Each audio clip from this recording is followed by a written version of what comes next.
So over here, you can see that I have Thunderbit opened up right here, just like this.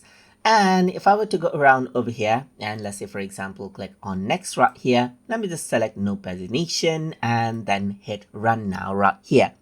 Now what happens is that this data scraping will run and you will have access to your data. For example, you can see that I can go ahead and open up the live result right here.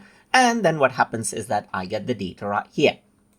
But if I want to go ahead and access out the past datas, then all you need to do is go to the notification area and you can see all of the past data scrapes right here. For example, this is the recent one right here. But if you want to go ahead and then access out the old one, you can simply click right here and you can open the result table, and this is what you have.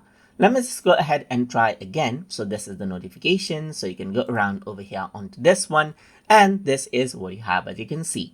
So that is basically how you can go ahead and access out the past data scrapes that you have done as well easily via notification section right here. So I hope you guys learned something as always.